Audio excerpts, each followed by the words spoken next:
Well, hey, good morning. This is the channel CropCast, timely agronomic insights straight from the row. My name is Tyler Brugdenhill. I am your channel technical agronomist here in South Central Nebraska. And let's jump right into our material here. So as you can see, typical first slide for this video series showing total growing degree units. This is from April 20th. And then I wanted to look and run a little bit of a synopsis since August 20th. So big differences here. Obviously, Southeast Nebraska, we've kind of seen a common trend where they've been a little bit below average in the southeast corner of the state, but really wanted to talk about, what have we seen since August 20th in terms of growing degree days? And it's not a shocking revelation to anybody on here that we've been below average. We had a week there of below normal temperatures, which made us feel really good. Those of us that are still walking cornfields and doing some things in the field.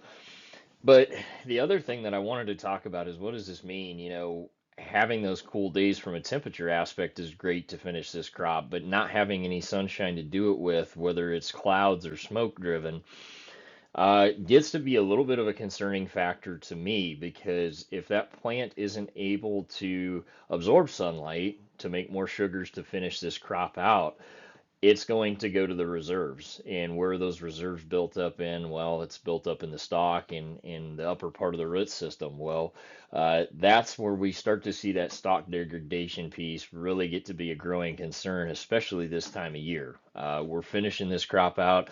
Those corn plants are going to do whatever it takes to get viable embryos to survive to the next year. They're focused on reproduction right now and getting viable embryos into those corn plants, and they're going to build the starch from somewhere. So uh, I get a little bit concerned when we start to have cloudy weather this time of year. Where are those reserves coming from? If it's not from sunlight that the plants are actively using, we're probably robbing them from somewhere else. And I put this solar radiation piece up here from the High Plains Regional Climate Center. I was only able to run the last 7 days, but again, it's not any big shock to anybody watching this likely that we've had less than normal sunshine accumulation the last couple weeks here. So definitely something that, if we're walking plots for new products or in commercial fields of stuff that we've planted for a long time, be cognizant, do some push tests, make sure you're watching that stock integrity, and we're making adjustments to that harvest plan window accordingly based on what those fields are starting to tell us.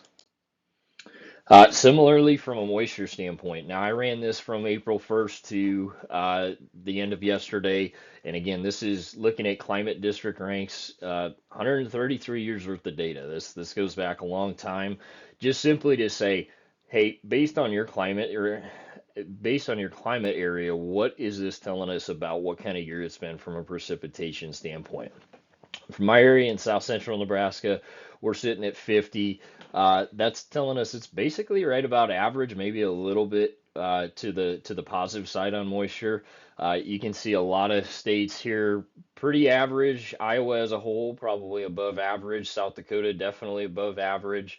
But again, it just gives us a good litmus test of, hey, what did this year actually tell us from the help we got from Mother Nature? What did it tell us from a precipitation standpoint in the growing season? Now, this is great. What I definitely wanted to look at is what does it tell us about our fill period? Obviously, for my area, selfishly in Nebraska, that I care most about, um, we've had some elevated precipitation events here in the last few weeks that have really helped us to not only shut pivots off, but also progress this crop in a natural way where we didn't have added pumping cost. So I ran this, and there's a stark difference, obviously. I ran this from the 20th of August through now, and the results are like really staggering when you look at the rest of the Corn Belt compared to Nebraska, Kansas, and parts of South Dakota here. So then you go to our area from, again, August 20th to September 10th, we had the 25th wettest year for this climate district out of 133 total years.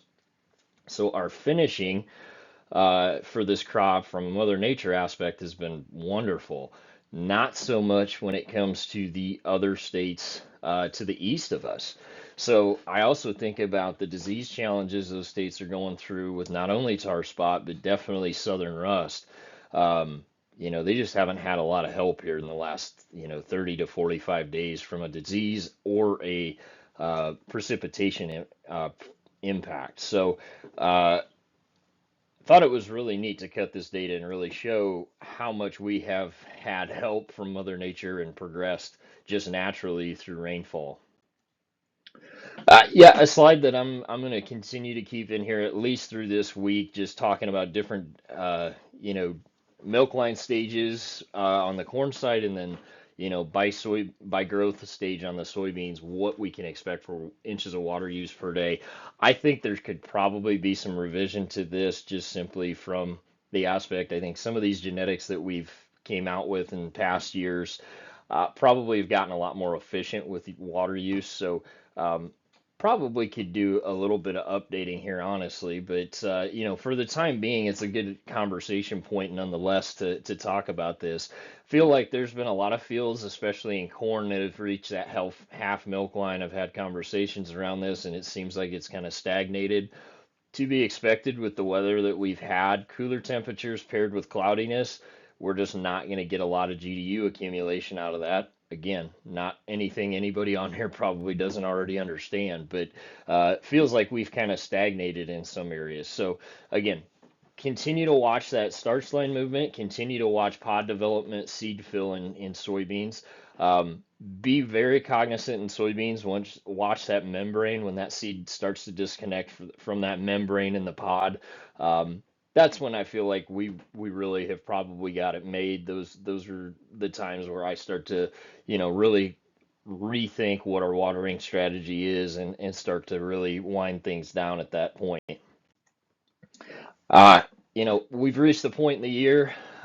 We've started to get a lot more calls or a lot more people looking in the field and asking about, hey, this ear looks really kind of goofy on this product specifically. What are we looking at here, or what could have happened to cause this type of ear formation?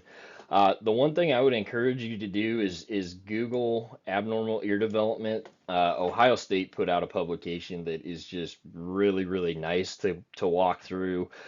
Gives you a lot of good pictures, a lot of good detail on, hey, these are a few things that, definitely could have caused this.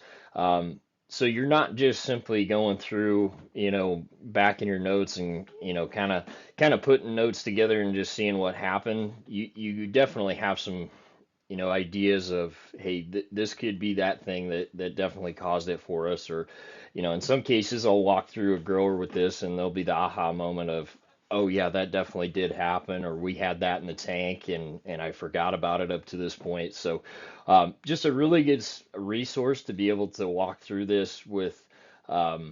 If you run into a situation where, hey, I've got some abnormal ear development. The last thing I wanted to talk about in this in the agronomy section of this is, just really watching this stage of the milk line, but more specifically grain dry down. I've got a chart here, and you know the big thing when I think about grain dry down, I mean, you can really expect after you hit black layer, you're going to move about zero point 0.4 to 0.8% of moisture loss per day. And I'd say that's pretty healthy estimate for September.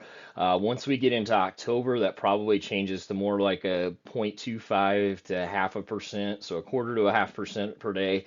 And then once we hit November, uh, the reality is your air temperature is so cold and you know in in instability. You really hit a point where you just don't have a lot of drying effect once you hit November. So uh, waiting for stuff to dry is good and fine, but you do hit that finite point where you hit a spot where it the weather's only going to help you and the climate's only going to help you up to a point to get this grain to dry down. So be cognizant of that. Again, from a stock quality aspect, make sure we've got a harvest plan in place. If you've got fields that you feel like from a senescence standpoint are ahead of others, make sure we've got those in the order to get them off so we don't have any stock integrity issues. And uh, you know I'd rather everybody pick two ways than picking one way with a corn reel. So Last but not least, little product highlight for this week, 21353 Smart Stack Pro. So this is a brand new product for us. I would tell you if you're planting a 21422 type acre today, a 21240, 21515. This is one that I would probably perk up and take a listen to and take a look at. Really stable performance across multiple productivity levels. What's that mean?